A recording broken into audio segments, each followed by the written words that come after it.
Hi, my name is Liz Magyar, and my field placement is at a crisis intervention unit with an organization that has about 250 locations in the state of Michigan.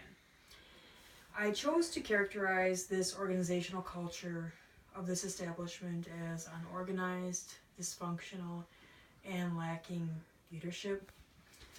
I used the organizational and program table 8.5 in the netting text to help validate these characteristics because they offered a set of questions that helped me organize my thoughts. The first question asked whether the organization is rigid or flexible. The organization is very rigid and highly bureaucratic.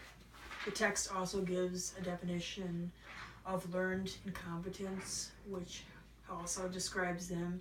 The definition states that employees in bureaucracies tend to rely heavily on policy manuals, and they lack logic and creativity in order to solve their problems.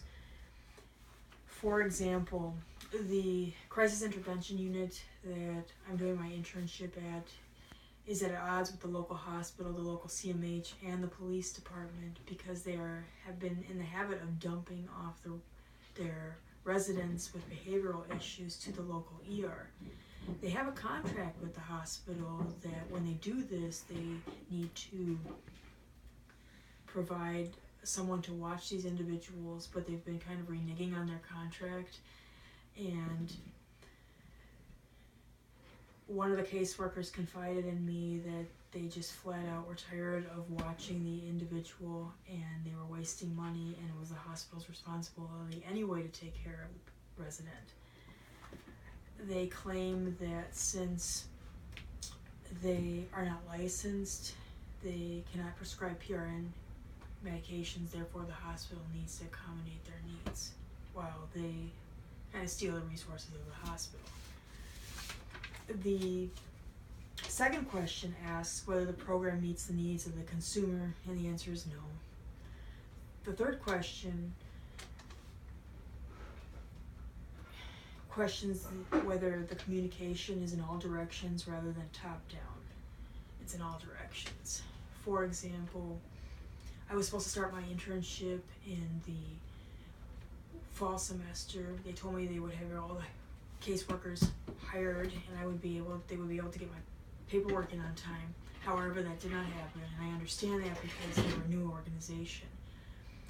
When the fall came, the Friday before I was supposed to start my internship, they told me that all the paperwork I filled out in June was outdated.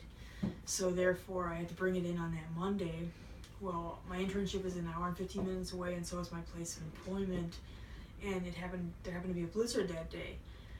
I left early, only to receive a call 20 minutes before I arrived saying I should not come in today because one of the caseworkers were sick and there would be no one for me to shadow.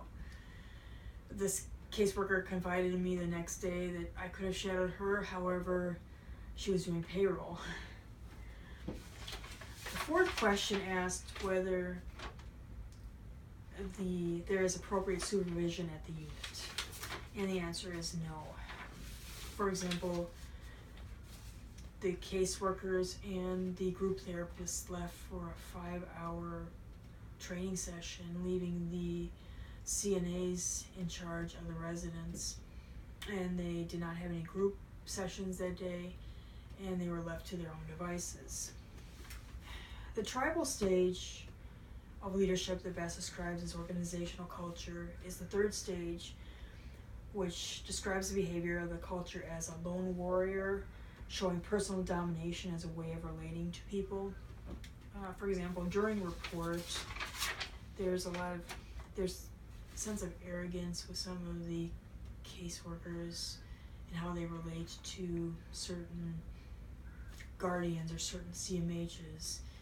They claim to work as a team. However, once one person leaves the room, the other person is discussing their lack of leadership. While this behavior does not reflect all social workers, my field placement has made me wonder how much I can change. I am willing to work on it. However, statistically, there are more social workers than healthcare providers in the U.S.